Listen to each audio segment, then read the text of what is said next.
Okay, so ngayon gagawa tayo ng sarili nating image. Hindi tayo mag-e-edit ng existing na photo. Gagawin natin lahat sa Photoshop. So, sisimplehan lang natin yung procedure para kahit sino pwede nilang sundan yung gagawin natin ngayon. Okay, so start tayo by creating new project, Control N, or pwedeng pumunta sa File, New. Okay, so ang gagamitin natin na unit ay pixels. So, ang width ay 500, ang height ay 500. So, resolution, medyo taas natin konti. Instead ng 72, gawin natin 96. So, color mode natin is RGB, 8-bit, tapos background contents natin is transparent. So, okay ko na to. So, ito na yung ating canvas. Medyo lakihan natin siya dito sa navigator. Okay, so una, ang gagawin kasi natin ay sunset. So, lalagyan natin siya ng tubig sa ilalim kasi maganda yung sunset kapag nasa ibabaw ng tubig para may mga reflection. Tsaka medyo dramatic yung effect na gagawin natin sa image natin. So, pangalanan natin tong layer 1 na water kasi dito natin ilalagay yung pinaka tubig dun sa image natin. Okay? So, make sure na pinapangalanan ninyo yung mga layers ninyo para madaling mag-locate later kapag sobrang dami na yung naging layers ninyo. Pero dito sa gagawin natin, hindi naman ganun kadami yung mapuproduce natin na layers. Pero para organize, pangalanan natin yung layers natin. Okay, so isa-select natin yung kalahati nung canvas natin. So hindi natin kailangan maging exact since nature naman yung gagawin natin. So kahit medyo tansyahin na lang natin siya. Pero kung gusto nyo talaga na exact yung kalahati nung canvas natin. So, pwede tayong gumamit ng guides. So, pwede tayong gumamit ng ruler, Control R, or guides, yung i-add natin para mag-snap na lang dun yung selection natin. So, para mag-add ng guides, punta kayo sa View, sa File menu, sa menu bar. So, View, tapos, meron dyan nakalagay na New Guide sa bandang ilalim. Okay? So, create tayo ng bagong guide. So, meron tayong pagpipilian dito. Pwedeng horizontal, pwedeng vertical. So, syempre, pahalang yung gagawin natin sa horizontal yung pipiliin natin. Tapos, instead na centimeter yung ilalagay natin, lagyan natin percent. Para kung gusto natin makuha yung kalahati, 50% yung lalagay natin. Okay? So, ako, gusto ko yung bandang, hindi siya kalahating-kalahati, mga medyo nasa baba. Siguro mga 55%. So, lalagay ko 55% para hindi siya masyadong gitnang-gitna. Okay? So, 55%, i-okay ko siya. So, ito yung line ko. So, medyo nasa ilalim siya ng kalahati. So, kapag nag-marquee tool ako, ang gagamitin natin para ma-select yung ilalim is yung rectangular marquee tool. So, nandito siya sa toolbar natin dito. Okay? So, ito yon. Kung di nyo siya makita, basta punta lang kayo dun sa upper left corner nung toolbar ninyo. Makita nyo yung rectangular tool. Or pwede nyo gamitin yung shortcut sa keyboard na letter M. So, pag nag-shift M kayo, magtatagal siya from rectangular marquee tool to elliptical marquee tool kung gagamitin yung elliptical, yung pabilog. Okay, so tayo gagamitin ng rectangular marquee tool. So, stick tayo dun sa rectangular marquee tool. Okay, so yung rectangular marquee tool natin is mag-create siya ng polygonal na marquee tool. So, kung gusto nyo ng square, mag-shift lang kayo para perfect square yung magagawa nyong shape ng selection. Pero tayo, hindi naman natin kailangan ng square. So, ang saselect natin is yung nasa ilalim. Pag nagsaselect kayo, huwag nyong tatansyahin dito sa sulok. Yung iba kasi, pag nagsaselect, tinatansya niya dito sa sulok. Tapos sa kanya binibitawan dito. Tinatansya din niya. So, ang nangyayari, meron mga naiiwan na sinadya ko nandito. Pero, yun yung madalas mangyari. Sobrang liit, may mga naiiwan na mga portions dun sa canvas. So, gusto natin, maselect natin yung the whole bottom area. So, mas maganda, pag select tayo, mag-start tayo dito sa labas ng canvas. So, dito ako sa labas ng canvas. Lalagay ko yung mouse ko dito. So, magkiklik ako dito. Okay? No-hold ko yung mouse ko, hindi ko binibitawan. Tsaka ako aangat. So, dahil doon, sigurado ako na nasa-select ko talaga yung mga spaces dito. Tapos, pagdating din dito, hindi ko din sasakto dito, isasagad ko din palabas. Okay? Para sure din ako na masasakop ko din yung mga portion doon. So, since meron tayong guide, itong kulay light blue, so, kusang dumidikit yung marquee tool natin pag lumapit yung mouse doon. Okay? So, sure natin na nandun tayo sa 45% sa ilalim. Okay? So, bitawan ko lang siya. So, ayun, na-select na yung ating ilalim. So, gagawin natin, kukulayan natin yung ilalim. Gagamit tayo ng gradient tool. Okay? So, ang gradient tool is nandito siya kasama ng paint bucket.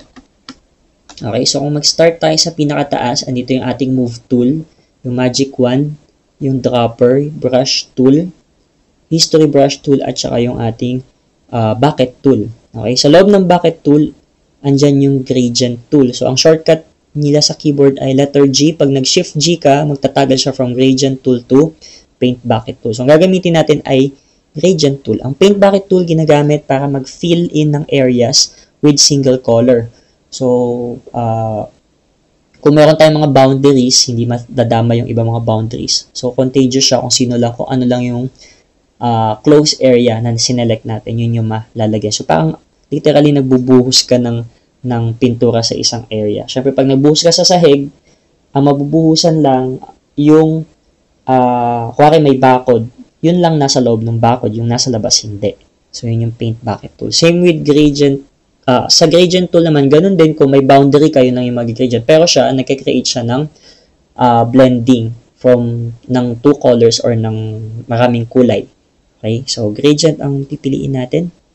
So, sa taas, pwede tayong mamili dito kung ano yung mga from presets color or dun sa combination ng foreground color tsaka background color. Yung foreground color tsaka background color ay nakaset siya dito sa ilalim. So, ito yun. Ayan. So, ito yung foreground color natin. Kulay white. Tapos, ang background color natin ay kulay black. So, since tubig to na sunset, medyo madilim. So, gagawin natin, black yung ilalim. Gagawin natin black yung ilalim. So, ang ilalim natin ay kulay black. So, para ma-sure nyo na black, pwede kayo mag-click dito kahit saan, tapos hilahin nyo pa baba hanggang sa mapunta sa sulok yung tuldok na yon. So, para yun yung black. Ito naman yung white kung kailangan nyo ng white. Or, punta kayo sa hexadecimal code ng color. Ang black ay 6 na zeros, ang white ay 6 na F. Okay? Or literally 00 ng RGB. Ayun. Or pag white naman is 255 ng RGB. Yun yung sagad. Okay? So, ayan, may black na tayo. Tapos, ang foreground color naman natin. Okay, ang foreground color naman natin ay since yellowish yung araw natin pag nagsa-sunset, pupunta tayo sa kulay yellow. Tapos, medyo dark. Yung pipiliin natin. Ito. So, ito yung color na pinili ko. 2C2803. So, pwede nyo i-type dito. Or pwedeng tansyahin nyo na lang din para masanay din kayo sa pagpili ng kulay. Ayan. So, habang tumatagal, masasanay din kayo. Okay? Pero kung gusto nyo munang gayahin yung nasa video, ito yung ginamit kong color. 2C2803. Okay, so okay natin to siya. So, mapapansin nyo, bago na yung ating foreground color tsaka background color. Ito yung dark yellow natin, tapos yung black. So, kapag gumamit tayo ng gradient, pagsasamahin niya yung foreground, hindi niya pagsasamahin. Lalagyan niya ng blending dun sa gitna ng foreground color tsaka background color. Depende dun sa gusto natin kung gaano kahaba yung magiging blending area niya. Okay, so pipiliin natin dito sa taas. Ito. So, kailangan tayo ay naka-linear na gradient kasi meron tayong iba-ibang klase. May pabilog, may diamond, or angle. Ito pala yung diamond. Ayan, angle, at saka itong reflected. So, pipiliin natin ay linear. Okay? So, opacity natin is 100%. Okay na yung settings na yan. Tapos, itong combination ng foreground color natin tsaka background color natin yung pipili natin. Okay? So, yung unang click natin sa sa mouse, yun yung magiging foreground color natin. Tapos yung pangalawang click, yun yung doon mapupunta naman yung background color natin. So for example, nag-click ako dito sa right. Ayan, so magkakaroon siya ng cross. So hindi ko binibitawan class yung mouse ko kasi pag binitawan ko, yun na yung magiging second point ko.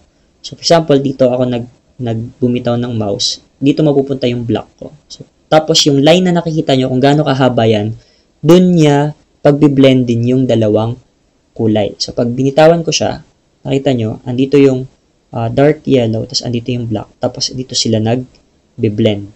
Okay, so kung gusto ko, dito siya sa taas, kasi dito yung ilalagay yung araw natin, pababa. So, undo ko lang siya. Punta ko sa taas, mga banda dito, ayan. Tapos, para dumiretso class yan, pwede nyong i-shift. Okay? Bitaw. Medyo ibaba ko pa siya. So, hindi natin kailangan mag-undo. Pwedeng ipatong nyo na. Okay? Ayan. So, okay na yan siguro. Black dito. Tapos, andito. Medyo ibaba pa natin. So, click ulit ako dito. Shift.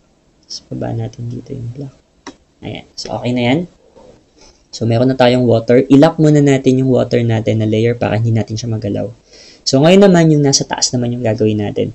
So, create ako ng new layer dito sa ilalim ng ano natin. Okay, so ito, new layer.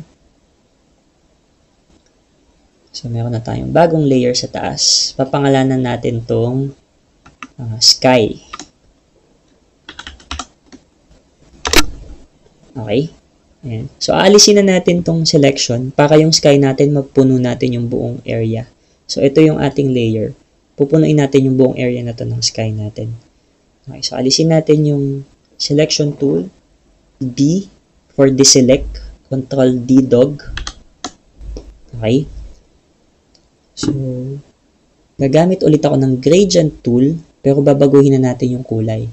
So, ang kulay natin ay wag yellow, kasi yellow yung magiging araw natin. So, medyo haluan natin ng orange. Ayan. Yellow-orange. So, ang ginamit kong kulay class ay FFC tapos 000. Okay, so yan yung aking foreground color. So, i-okay ko na to siya. Next, ang ating background color naman, kiklik nyo lang dito class para mabago nyo. Background color naman natin ay itong red. So, medyo i-dark natin siya.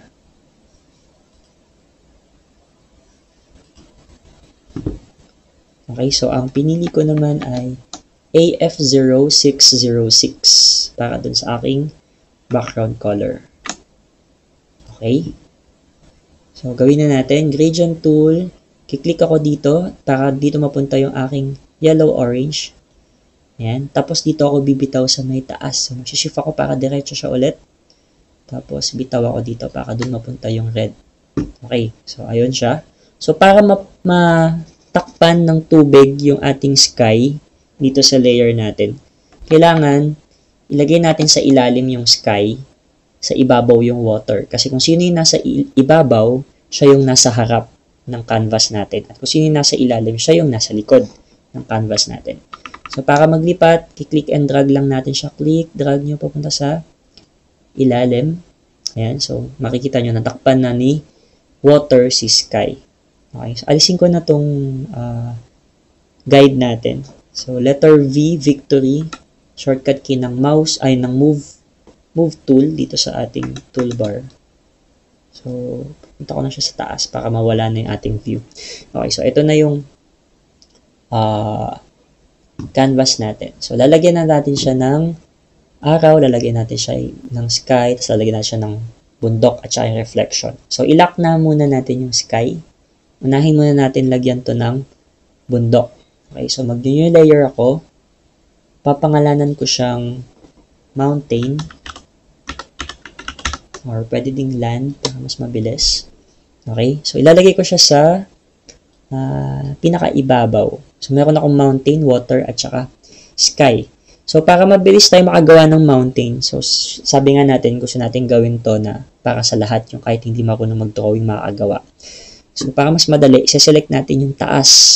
Tapos, gagamit tayo ng brush tool para makapag-scribble tayo ng mountain natin na simple lang.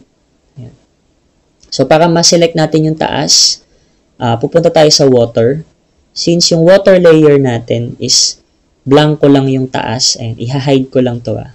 Ayan, blanco yung taas, tapos may laman yung ilalim. Gagamit tayo ng Magic Wand tool para ma-select natin yung taas. Okay, so ito yung Magic Wand tool. Ayan, so sa-select natin yan. Kung di nyo siya nakikita, i-double nyo lang sa keyboard. Mag-Shift W kayo para mag-toggle siya from Quick Selection tool to Magic Wand tool. Kasi baka ito yung nakalagay sa toolbar nyo, hindi nyo siya makita. Okay, so nasa ilalim lang siya ng Move tool. Okay, so pipiliin ko yung Magic Wand tool. Tapos kiklik ko dito sa taas. Okay, so nakita nyo, ang sinelect lang niya yung taas, hindi niya sinelect yung ilalim. Okay, kapag ang Magic Wand tool, sineselect niya yung same color na area, or kung blanco, siselect din niya yung buong blanco. So, for example, ito, meron tayong dark yellow, tapos meron tayong black. Pag sinelect ko dito sa taas, siselect niya yung lahat ng kulay na magkakapareho dito. So, papansin nyo, bakit sinelect niya yung medyo mas dark pa dito? Kasi, meron tayong tinatawag na settings na tolerance. At yung tolerance, pag habang tumataas, mas tinotolerate niya yung isasama niyang kulay. So, mas bumababa, mas nagiging mahigpit siya sa color. Pag ginawa niyo tong 0 or 1, kung ano yung sinelect niyong kulay, kung kahit konti na hindi katulad nung naselect niyong kulay, hindi niya isasama sa selection. But since naka 10 yung tolerance natin, kaya nakita nyo, mas marami siyang sinama sa selection. Dinamay niya pati yung nandito sa kulay na to, kahit malayo naman na sa kulay na sinelect natin. Okay? So, ang default na ng tolerance, settings ng tolerance is 32. So, ako, nilalaro ko lang siya para umayon siya dun sa gusto ko. So, pero tayo, dito naman tayo sa space sa taas. So, isang click lang, masaselect na natin yung taas.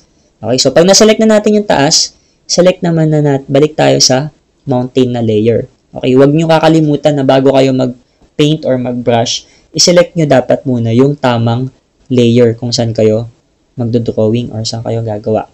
Okay, so nasa mountain na tayo. Gagamit ngayon ako ng brush tool. Ang brush tool ay shortcut is letter B. So nandito siya mula sa taas, yung move tool natin, Magic Wand dropper tool, tapos brush tool. Okay, so marami siyang laman. Andito din yung brush, yung pencil tool, color replacement, tsaka mixer brush tool. So pag nag-shift B kayo, magtatagal siya dyan. So pipili ko yung brush tool. So ito yung aking brush. Nakikita nyo may bilog na lumabas. So ganyang kalaki yung brush tip ko. Kung hindi nyo nakikita yung bilog na yan, check nyo yung keyboard niyo, baka naka-caps lock kayo. Kasi pag naka-caps lock yung keyboard, nagiging crosshair lang to. So hindi nyo makikita kung gaano kalaki yung brush niyo. Okay, so tatanggalin ko yung caps lock. May time naman na hindi kayo naka-caps lock pero hindi nyo pa rin nakikita yung brush. Baka yung brush nyo masyadong malaki. So kapag masyadong malaki yung brush, syempre hindi nyo na rin nakikita yung gilid, yung circumference nung brush ninyo kung gaano siya kalaki. So liitan nyo lang siya. Ang shortcut key for pampaliit at papaliit ng brush size natin is yung braces sa keyboard ninyo. Okay, so meron tayong pampaliit at pampalaki. So liitan lang natin. Ayan. Okay, ang pipiliin natin class brush type is itong normal brush type lang. So kung magkaiba tayo ng nakikita sa mga brush types natin dito, para pare-pareho tayo, punta lang kayo dito sa may gear. Ulitin ko okay, naka-brush tayo. So sa option bar, makikita nyo tong drop down button dito. So ito yung size, ito yung hardness. So ang gagawin natin sa hardness is 100%. So mamaya natin gagawin yun. So ito yung hardness class.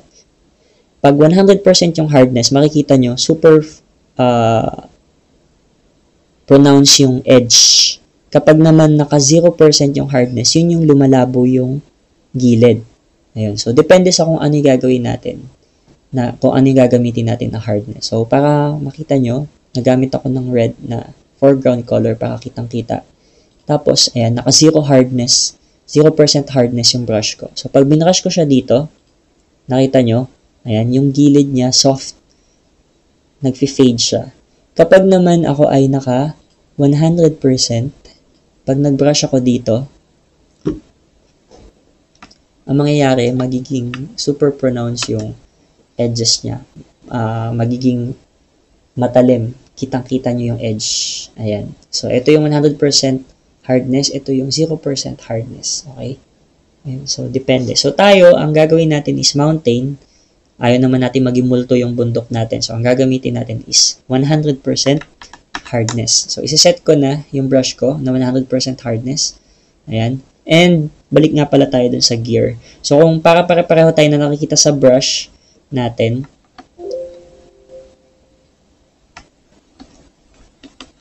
set natin siya. Okay? So, siselect ko to. Click ko yung gear icon. Tapos, pipiliin ko is small thumbnail. Ito yung kung paano mo ma-view yung mga brushes dito. So, ang default is small thumbnail. Kapag naka-small list tayo, ganito yung itsura niya. May pangalan, tapos andun yung mga preview ng brushes. Kung ano yung itsura niya. Okay, kapag naman naka-text only, so yung pangalan lang. So, ang gagamitin natin ay small thumbnail. Or kung saan kayo masasanay pag lagi na kayong gumagamit. Okay, so naka-small thumbnail na tayo. And, i-reset natin yung brushes natin. Kasi, maraming available brushes dito. You can even download different kinds of brushes sa internet at maraming klase ng brushes talaga. Just make sure to type in the keyword brush tapos ABR kasi yung mga brushes for Photoshop, ang file type niya is, ang file extension name niya is ABR. So lalabas lahat doon, mga free yun. Pwede nyo i-download. After you download, yung iba naka zip file. So i-extract nyo lang and then you copy those file tapos i-paste nyo doon sa loob ng folder ng Adobe Photoshop sa program files ninyo. Sa loob ng folder na preset, may makikita kayong folder na brushes. So, doon nyo ilalagay yung mga brush na nilalagay nyo. So, after nyo malagay doon, minsan lumilitaw naman agad dito pero it'll take time. Pero yung iba kailangan pang i-close yung application tapos i-open. So makikita nyo na siya dito. Ito yung isang example ng brush na dinownload ko, yung lightning brushes. Galing to sa internet. So kapag kinlik ko yan, makikita nyo, mapapalitan yung mga brushes ko. So i-okay ko lang to. Ito, may mga iba't ibang klase ng brush. So hindi nyo na kailangan mag-drawing. Okay, meron na siya kaagad. Isang click nyo lang, meron na kaagad kayong kidlat-kidlat. Ayan. Okay, so maraming klase ng brush. Merong flower, isang click nyo lang may bulaklak na, isang click nyo lang may paru-paro na. Ayan. So, balik ulit tayo dito sa pagsiset ng brush natin. Okay, so nag-thumbnail tayo. Tapos, i-reset natin para bumalik siya dun sa mga basic brushes. So, click ko yung reset brushes. Tapos, okay, replace current brushes with the default brushes. I-okay ko siya. So, pupunta na siya dito. So, hopefully ngayon, pare-pareho na tayo ng, supposedly pare-pareho na tayo ng brushes na naka-display dito sa option bar natin. Okay? So, piliin nyo lang tong pangalawa. Okay? So, nakaset na siya na 100%. Tapos, liitan lang natin yung brush natin para madali tayo makapaglagay ng mga details dun sa bundok. Tapos, ang pipiliin natin na foreground color ay black. Okay? Okay, so since nakaselect lang yung taas, kapag nag-brush ako dito sa ilalim, nakita nyo, walang nangyayari. Pero kapag dito ako nag-brush sa may taas, nakita nyo, dun lang siya nag-brush kasi naglagay tayo ng selection. So, hindi nadadama yung ilalim. So, ulitin ko. Itan ko yung brush ko. Pwede na tayong gumawa ng bundok. So, ganyan-ganyan lang kayo. Iwasan nyo lang yung masyadong parang batibot, yung ganitong bundok. Ayan. Kasi gusto natin gawing mukha siyang totoo. So, wag yung mga batibot na, na bundok. So, gawin lang natin. Mas maganda, dito natin ilagay sa gitna yung ating araw.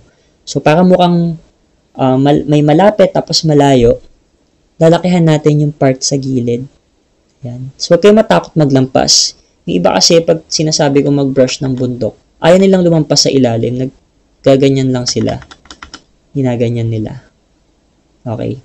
So, huwag kayong matakot kasi kaya nga tayo gumawa ng bakod dito para kahit lumampas kayo, okay lang. At saka may iwasan nyo yung magkaroon ng mga blank spaces dito.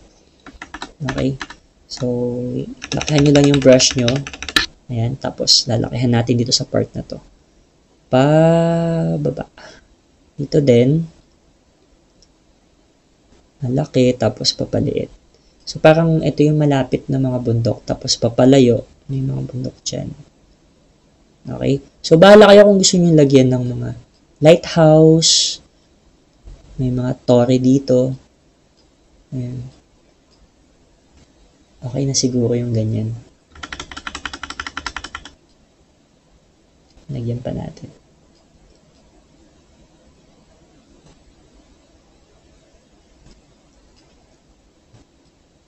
Ayan. So,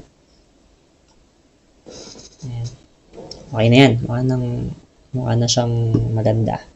Okay, so meron na tayong mountain. Ang gagawin natin, syempre kung tubig to, kailangan may reflection yung bundok natin sa baba. So, tanggalin muna natin yung selection, control, D, sa keyboard para mawala yung selection. So, ito yung bundok natin. Lalagyan natin siya ng reflection sa ilalim. So, para magkaroon, iduduplicate lang natin yung mountain. Okay, tapos hilahin lang natin pababa.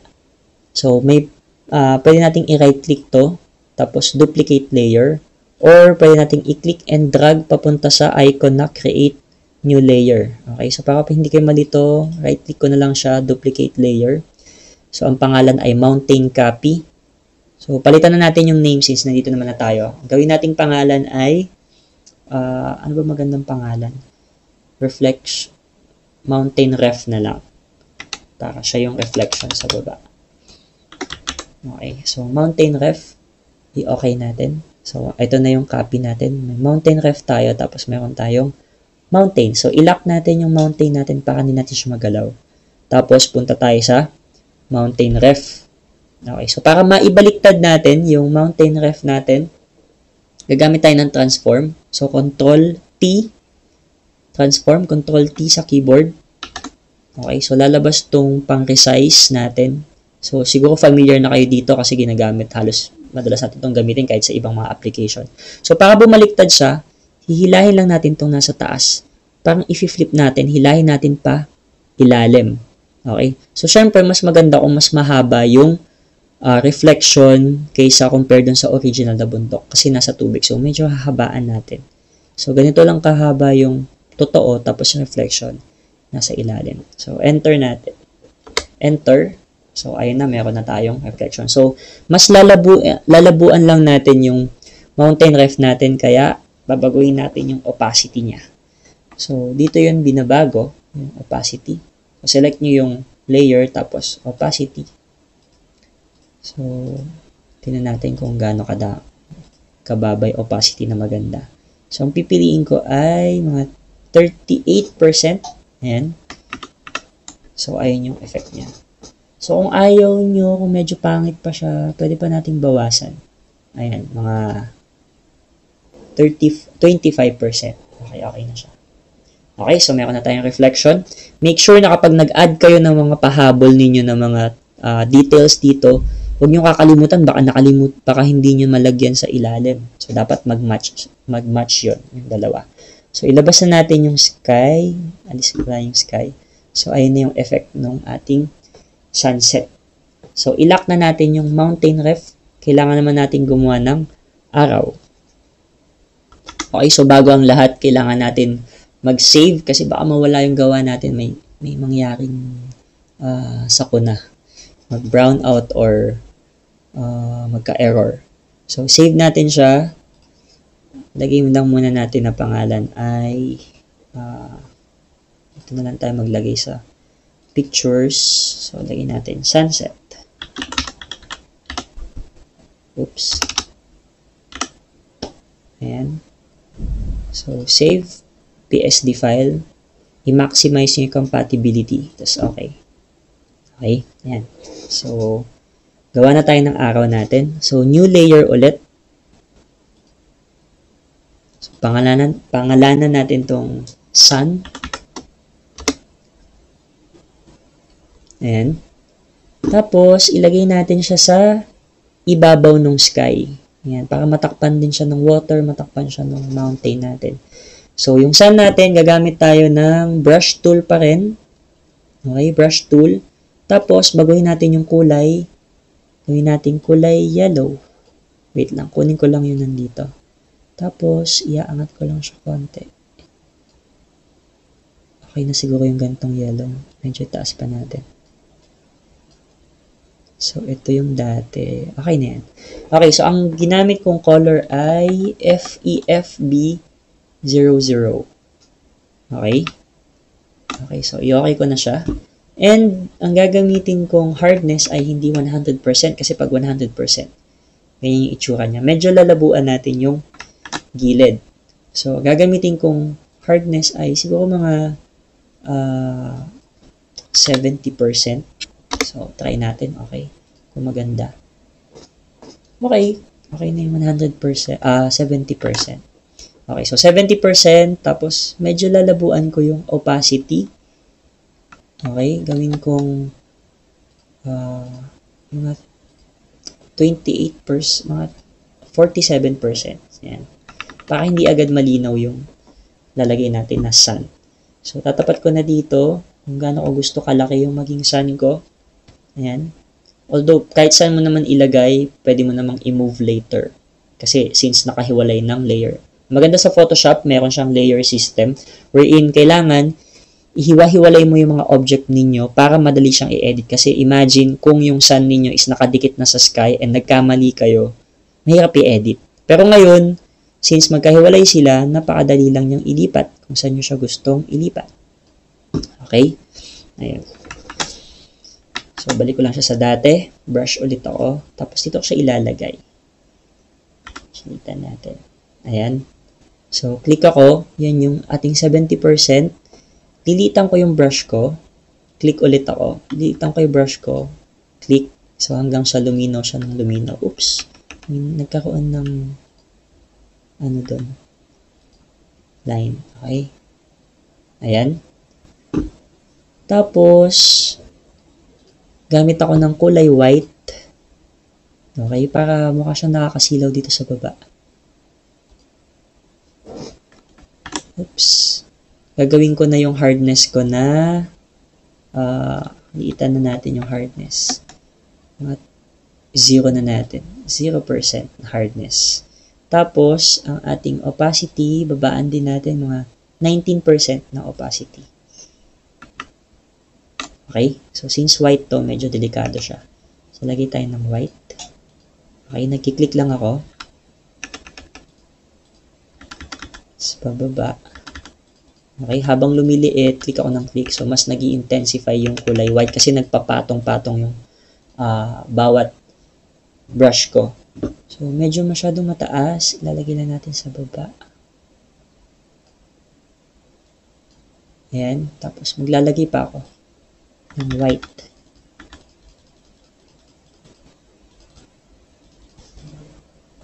Ayan. Pag ayaw nyo, you can simply delete this layer. Tapos, create ulit kayo ng bago. Ganun lang siya kadali. So, yun yung kagandahan kapag tayo ay nagsisegregate ng mga layers natin. Okay, so kailangan natin gumawa ng clouds effect dito. Tsaka medyo konting blend. So, gagawin natin, kailangan nating merge yung sun natin at sky. Pagsasamahin natin sila sa isang layer. Pero, bago natin gawin yun, kailangan i-duplicate muna natin sila para meron tayong reserva. Okay, para pag nagkamali tayo, may babalikan tayo. So, yung sun at sky, isa-select ko sila. So, select ko muna yung sun. Okay, shift or control, isa-select ko yung sky. Okay, tapos i-duplicate ko sila. Pwedeng right-click, duplicate, or para mabilis, idadrag ko na lang sila dito sa new layer para ma-duplicate na sila. Oops, yan. So, meron na tayong sun copy tsaka sky copy. I-hide, ilalak ko na tong isang sun, yung original, at i-hide ko sila. So, click lang natin yung mata para ma-hide. Okay, so ito yung ating bababuyin, yung copy. Pag nagkamali tayo, meron tayong reserbang tama. Okay, ayun yung practice ko. Pag may mga tama akong nagagawa, nagsisave ako ng copy sa ilalim. Since yung undo natin is limited, you can adjust naman kung gaano kadami yung steps back na pwede mong gawin sa undo, kaya lang it will take up much of your RAM space. So, mas maganda, ganito yung ginagawa ko, mas mabilis din pumunta. Para nagsisave tayo ng mga restore points. Ayun. So, right-click ko tong Sun Copy. Select ko yung, hindi siya pwedeng i-merge kasi nakalock pala isa. So, i-unlock ko muna to. Ayan. So, pwede kong i-select yung dalawa, right-click, merge layers, or i-right-click ko yung nasa taas, i-merge down ko para mag-merge sa nasa ilalim. Ayan. So, magkasama na yung araw at saka yung sky sa isang layer. Ayan. Tapos, yan yung i-smudge natin. So, dito sa toolbar natin sa Photoshop, meron tayong isang tool dito na para kang nag-finger painting. Yun ay smudge tool. So, nandito siya. So, ito yung brush natin. Sa baba, sa kabilang side, andito yung blur tool, sharpen tool, at saka smudge tool. So, ang pipiliin natin ay itong smudge tool, yung may nakaano na daliri. Okay, so i-click lang natin siya. Sa option bar, meron siyang strength. So, okay na yung 50% na strength.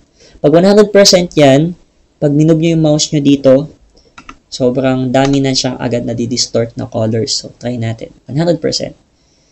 Laki natin yung brush size. So, pag minove ko, ayun. So, sobrang lakas niya mag-move ng color. So, alisin natin. Gawin lang natin siyang 50%. Type na lang natin. Okay? Para hindi siya ganun ka strong pag nag-move. Ayan. So, tama lang. So, kukuha ako ng dark color sa taas. Kuha ako ng dark color sa taas. Tapos, yun yung i-blend ko dito. So, parang, yun yung gagawin kong clouds niya.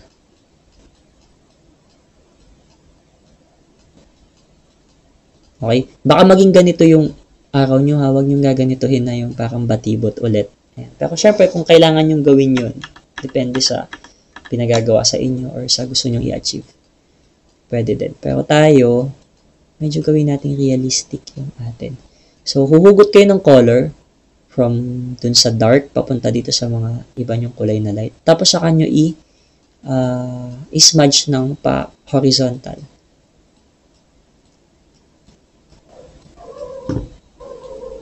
Okay, ingat lang kayo dito sa may araw ninyo. Okay, pwede ulit akong kumuha ng light dito na part. Oops. Sumobra. Ayan. Tapos, mag-move tayo. So, ang smudge tool, nag-move siya ng mga colors and at the same time, binu-blur niya yung object. So, hindi nyo to pwedeng gamitin sa masyado sa muka kung gusto nyo i-warp yung muka. Kasi lalabo din yung muka pag ginamit nyo siya sa muka. So, may ibang tool para doon. Yung nasa filter, liquify, yun yung ginagamit pa for warping. Okay, pero ito, ganito siya, may kasama siyang blur. Kaya, hindi siya pwedeng gamitin dun sa mga ganong. Ayan, okay na siguro yan. Ayan. Kung gusto nyo lagyan nung parang ulap na gumaganon sa araw, pwede din. Ayan.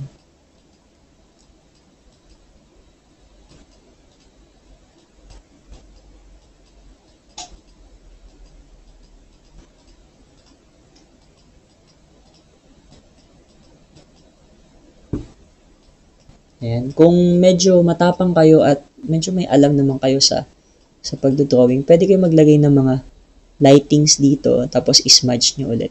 Ayan. Kung mapapansin nyo dito, kung masyadong sharp yung edge, pwede nyo i-move left, right yung inyong smudge tool para mag-blur siya. Or meron naman tayo ding blur tool dito na pwede natin gamitin. Ayan. Pwede nyo din gamitin yun para mas ma-blur nyo yung edges nito sa araw. So, huwag kayong matakot na magalaw nyo itong nasa ilalim kasi nandito lang tayo nakaselect sa layer na to. So, hindi maapektuhan yung ibang layer. Kung ano lang yung nakaselect na layer, yun lang yung ma-smudge natin. Ayan. So, okay na siguro yan. Ayan. Dagdagan nyo na lang pag may time pa kayong magdagdag. So, ayusin lang natin to. Okay. So, meron na tayong ulap-ulap. So, medyo dadagdagan lang natin konti dito sa may taas. So, magdadagdag tayo ng violet. So, ito yung red natin. Dito tayo sa may medyo blue. Ayan, na violet. It's medyo dark. Okay, so ako ang gagamitin kong color ay 6800B9. Okay?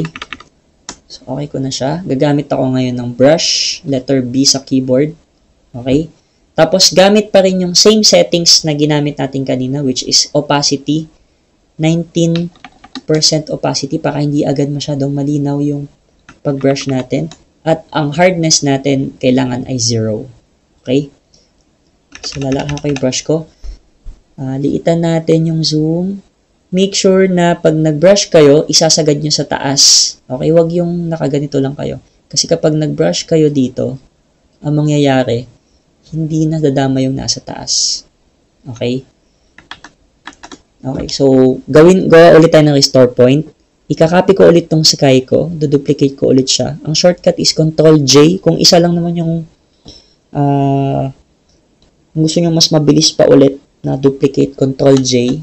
So, meron na tayong sky copy 2. Lalak ko tong, or kahit huwag nyo nang ilak tong original nyo, i-hide nyo na lang. So, para pag nagkamali tayo ulit dito, pwede ulit tayong bumalik dito. Okay? So, ayun. So, magbabrush na ako dito. Parang masyadong, yung 19%. Taasan natin, mga 37%. Tapos, mag-brush tayo dito sa may taas. So, ayaw mag-brush kasi napalitan ko pala yung mode ko ng behind. So, instead na behind, gawin yung normal. Okay? Ayan. Kaya ayaw lumitaw. So, pwede ko na siguro itong ibalik sa mga 20%.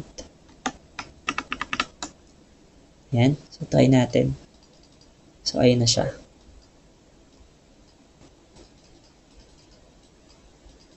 So, brush lang tayo. Parang sumobra ako dito sa kabilang side.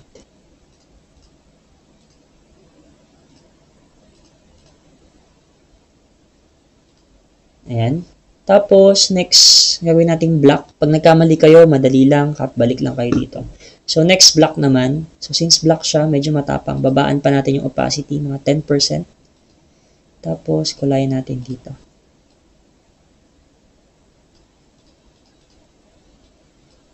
Sa gilid-gilid.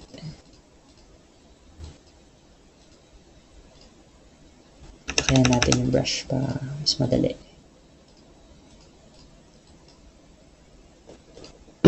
Ayan. Okay. Kung nahihirapan kayo, pwedeng gumawa kayo ng bagong layer, tapos dun yung lagay ng block, para pwede nyo iangat pag sumobra ulit kayo ng ganun.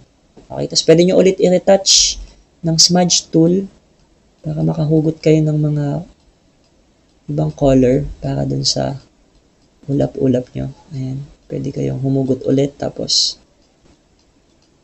i-left-right nyo ulit.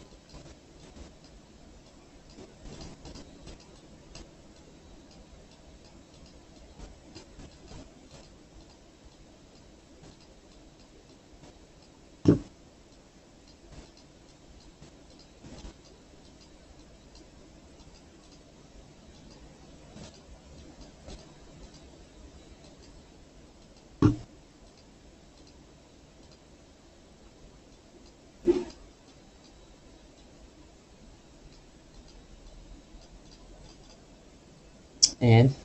So, medyo nagkagulo dito sa bandang part na to. Parang tinitimplang kape na may creamer.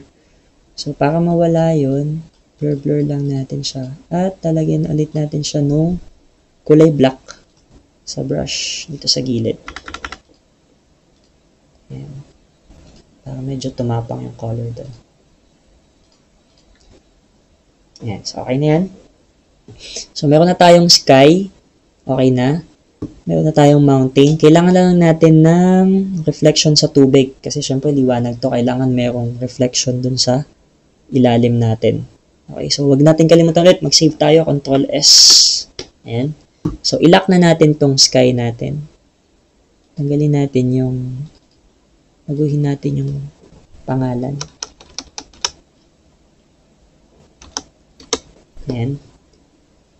Okay, tas ilock na rin natin siya. So, sa taas, gawa tayo ng new layer. Ayan. Pangalanan natin siyang, hindi ko alam anong magandang pangalan. Ano na lang? Sparkle na lang. Sparkle na lang. Okay, ilagay natin sparkle 1. Ayan. So, yun yung lalagyan natin ng mga ilaw dito sa ilalim. So, ang gagamitin natin ay brush. Tapos, pupunta tayo sa option bar. Pipiliin natin yung dry brush dito sa ilalim. Ito. Okay, ang pangalan niya ay, kunin natin yung pangalan. Small list.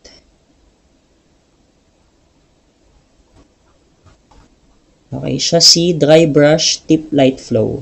Okay, yung 6 yung mga number na to, hindi yan yung name nila. Yan yung size ng brush. So, naka-default siya ng 66. Okay, so ito siya. So, medyo sanay ako dun sa thumbnail eh. Ayan, andito siya. Nasa ilalim siya nitong dahon na to. Okay? Ayan, so ito siya. Tuldok-tuldok. Piliin nating color ay... Punta muna tayo sa white, punta tayo sa yellow. Lagyan natin siya ng konting yellowish na kulay. Ayan. So, ang kulay na pinili ko ay FFFEE3. Okay? So, okay. Tapos, medyo lakihan natin yung brush natin. So, gagawin lang natin, magbabrush tayo pababa. Huwag niyong i-stroke ng ganito kasi masyadong madami kapag ganun. Pero naka 10% naman tayo, kaya okay lang siguro ng ganyan. Pero masyadong madami pa din. So, magkiklik-click na lang tayo. So, lakihan ko pa. Ayan. So, magkiklik ako dito. Click, pababa.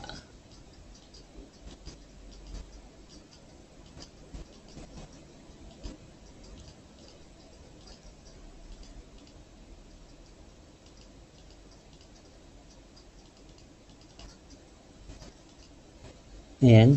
Nilitan ko dito sa banda dito. May parang guhit sa gitna eh. Ayan. Okay, naka 10% tayo ng opacity ah. Okay, so gagawin natin ay palalaparin natin siya. Kasi parang 3D yung gagawin natin. Katulad ng buntok natin, malapad dito. Tapos papaliit. Kasi pag nasa malayo, maliit. Pag nasa malapit, malaki.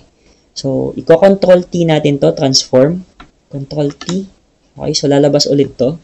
Ngayon, kapag nag-control tayo sa keyboard, pinindot ko yung control, hinold ko siya, tapos minove ko yung mga points.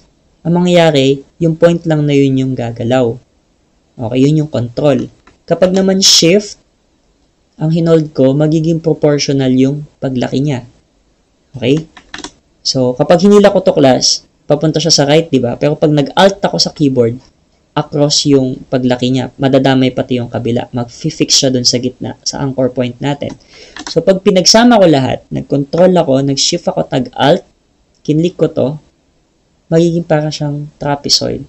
So, pwede nating paliitin yung nandito, tapos pwede nating palakihin yung nandito sa gilid. So, mangyari para siyang naka-pyramid. So, meron tayong malapit, tsaka meron tayong malayo. Okay? So, gagawin lang natin, uulitin lang natin yung process natin, tapos mas lalakihan lang natin yung opacity natin para hindi siya pare-pareho.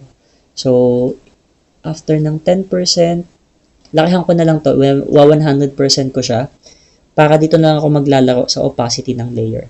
So, yan yung sparkle 1 natin. Ilalak ko na siya. Gawa ako ng bagong layer. Papangalanan ko naman tong sparkle 2. Yan. So, ako ay naka 100%. Medyo liitan ko pa yung brush ko. Tapos, click ulit ako dito. Pababa. So, nakita nyo mas malinaw siya ngayon kasi naka 100% tayo. Ayan. Okay na siguro yan. So, Control T ulit. The same. Control Shift Alt. Hold. Tapos, hilahin natin. Slitan natin itong nasa malayo. So, Enter. So, ayan yung itsura niya. So, meron tayong 10% sa likod, sa Sparkle 1, tapos meron tayong 100% sa ibabaw. So, medyo okay naman na yan. Huwag na natin laruin dito sa opacity dito kasi lumabas naman siya ng okay. Ayan. So, meron na tayong sparkle. So, kailangan na lang natin din lagyan ng liwanag dito. So, ilock natin yung sparkle 2. Gawa tayo ng bagong layer. Ang pangalan nito ay white. Okay. So, gagamit tayo ng normal brush. So, babalik tayo dito sa may option bar natin. Pipiliin nating brush ay, wait lang. Ayan. Yung nasa taas. So, ito. Soft round. So, 0% hardness dapat. Soft round ang pipiliin natin. Tapos, ang opacity niya maliit dapat. Mga 13%. Ayan. Tapos, ang pipiliin nating color ay kulay white. So, ito yung white or FFFFF. Okay. So, ito yung brush natin. Medyo lakayan natin dito. Tapos, layan natin siya. Okay. Tansya-tansyahin nyo ha. Huwag nyo agad click ng click. Okay na ba yan? Konti pa. So, yung dito, medyo isa natin para medyo nakakasilaw siya doon. Ayan. Okay? So, actually, pwede nyo namang i-control T yan. Tapos, pwede nyo lakihan. Shift-Alt. Ayan. Kung ano yung magiging maganda itsura. Okay? Ay, para mas maganda yung ganito. Ganyan lang. Enter. Okay? So, next, lock natin. Pwede nating dagdagan. Pwede tayong maglagay ng damo-damo dito. Or pwedeng as is na siya. Yan na yung ating sunset. Pero pwede pa natin siyang dagdagan pa ng ibang details. So, gawa tayo ng bagong layer. Okay? Sa ilalim ng white, tayo gagawa ng layer. So, dito ako kiklik. Para pag nag-new layer ako, pupunta siya sa taas nun. So, ang pangalan nito ay grass far. Okay? Kasi yan yung damo dito. Okay, so palitan natin ng kulay ng damo yung ating foreground color tsaka yung background color natin. So, foreground color ay medyo dark kasi sunset eh. Pero medyo light, medyo may yellow. So, ito. Siguro yung katulad din kanina. Ito ay F13F08. Okay, so okay ko lang siya. At ang aking background color ay green pero dark green. Tingnan natin mamaya kung ano itsura nito. Medyo yellowish natin. Okay, so ito yung kulay 283803. Okay, so okay ko siya. Tapos, ang pipiliin nating brush ay yung nasa ilalim. Ito, yung grass. Ito yung June grass. Ito yung grass. So, pipili natin yung June grass. Ang maganda sa June grass ay pag binrush nyo siya, hugis daw na siya. Wait lang, nakababa yung opacity natin. So, itaas natin yung opacity natin. Gawin natin 100% para malinaw yung damo. Okay, so liitan natin yung... So, pakita ko lang muna. Ganito siya. Pag binrush nyo siya, ayun, kusa na siyang may lalabas na mga damo-damo. So, hindi nyo na kailangan mag drawing. Okay, so, ulitin natin. Punta tayo sa grass far. Dapat maliit yung grass natin dito. Ayan. Make sure na ang una nyong lalagyan ng grass, yung harap, tapos pababa.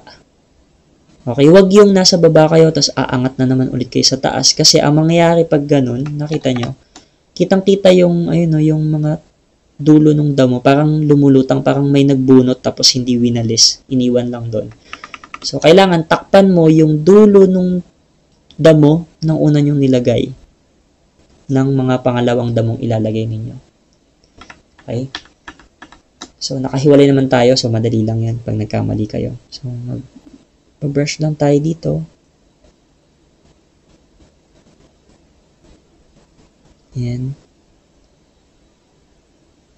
Medyo itataas ko tong part na to. Kasi nag-block dito eh. Ito maganda yung tubig dito kaya okay lang. Tapos, yung ilalim.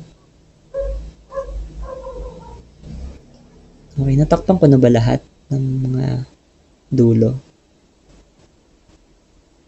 Okay. So, yun yung ating grass far. Lock na muna natin siya. Gawa ulit tayo ng bagong grass sa ibabaw.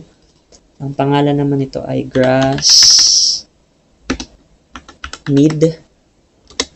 Okay? So, yung brush natin, lalakihan na natin siya kasi papalapit sa atin yung grass. So, lalakihan natin. Tapos, babaguhin natin yung color. Mas gagawin nating dark. Ang foreground color, dati ito. So, ngayon, medyo ida-dark na natin siya. Ayan, magiging 282705. So, ito siya dati. Ito na siya ngayon. Background color, ganun din. Didiliman din natin siya. So, ito siya dati. Ito na siya ngayon. Ang gagamitin kong color ay 1C2503. So, okay. Ayan. Tapos, ibabrush na natin siya dito. So, nakita nyo, mas lumaki yung aking mga damo compared dun sa nauna. So, tatakpan ko yung dulo nung una kong damo. Ay, matakpan dito. Ayan. Oops, mali. Bumalik ako sa taas. Ayan. Okay. So, lock na natin. New layer ulit sa taas. Ito naman yung grass. Near na lang. Walang maisip na pangalan. Ayan. Grass near. Tapos, lalakihan ulit natin yung brush natin since lumalapit na tayo. Tapos, mas didiliman na natin to. So, ang ginamit ko ay, siguro, mas madilim pa. Okay. 0D0D02. Okay. Tapos, yung background color natin, gawin na nating black. Ayan. Tapos, brush na tayo dito. Parang sobrang black. Sa tingin nyo. Oo, wag masyadong black. So, baguhin natin. Ganyan lang. Ito ay 0F1403. Yung background color. Pinalitan ko from black. So, lalagay natin dito. Ayan, medyo mapusyaw na siya compared dun sa nauna. Takpan natin yung lalakihan ko pa yung brush ko. Tapos, lalagay ako dito ng mas malalaki. Oops.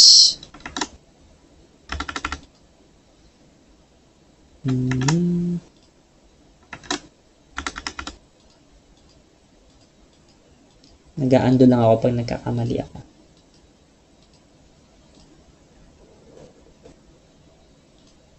Ayan, so okay na siya. Ayan, so meron na tayong sunset. So, pwede nating i-adjust pa yung itsura niyan. Pag gagamit tayo ng adjustment layer dito sa ilalim. Okay, nasa gitna, katabi ng folder. So, click ko yung adjustment. Pipiliin ko ay Hue Saturation. So, nandito siya sa may taas. Sa may ilalim ng white. So, ang maapektuhan lang ng adjustment layer na to ay lahat ng nasa ilalim niya na layer. Okay? So, yung hue natin, dito natin i-adjust kung ano yung color sa color wheel nung picture natin. Saturation, kung masyadong matingkad yung kulay or black and white. Okay? Ayan. Ito yung din pwedeng gamitin sa sepia effect. Pwede nyo ibaba, tapos ipunta sa yellow yung i-colorize. Ayan. Colorize natin, tapos i-yellow nyo yung picture ninyo para mukha siyang sepia effect yung mga picture noong panahon. Medyo taas natin to. Ayan, yung ganyan. So, wag muna tanggalin natin yung colorize. Sayang naman yung color na ginamit natin. Okay, tapos ibalik natin sa 0 yung saturation. Kakabalik siya dun sa dati. Tapos yung lightness is kung gaano ka papunta sa white color yung picture nyo at saka papunta sa black. So, balik ko lang muna sa 0. Hindi natin gagamitin yun. Okay, so dito tayo sa hue. So, kung gusto nyo maging mukhang madaling araw siya, so pwede nyo ilipat. Gawin yung bluish yung color niya para instead na sunset, maging mukha siyang madaling araw. Okay? Or pwede nyo iset pa dito kung matansya nyo yung, para makita masyado yung detail. Ayan, ibahin ko yung hue niya, mga +9. So, kayo bahala din kayo kung ano yung gusto nyo itsura nung gawa ninyo. Okay? So, ito yung output natin. Nakagawa na tayo ng sunset. Pwede kayo maglagay ng mga ibon na lumilipad. Basta make sure na pag naglagay kayo ng mga details dito sa taas, gagawin nyo din siya sa ilalim. And tatandaan nyo lagi na yung reflection niya na ginawa natin sa tubig is mas naka-stretch vertically dito sa baba katulad nung bundok natin, mas binat siya sa ilalim. So, kapag naglagay din kayo ng image dito, ganun din yung gagawin nyo sa ilalim para match siya. Okay? So, sana nagawa nyo siya at na-enjoy nyo tong activity natin ngayon, itong image na ginawa natin. At huwag nyo kalilimutang i-save yung gawa ninyo na PSD para andun pa rin yung layers. Pwede nyo i-edit anytime. At kapag gusto nyo gumawa ng mag-produce ng output file, mag-save as lang kayo at piliin nyo yung JPEG na format. Okay? So, pag nag-format tayo gumawa tayo ng JPEG na file, pag nag-save tayo, i-set nyo sa maximum yung quality ng inyong picture, ng image niyo. So, okay natin. Okay, again, thank you at sana na-enjoy nyo to. At kita ulit tayo next activity natin.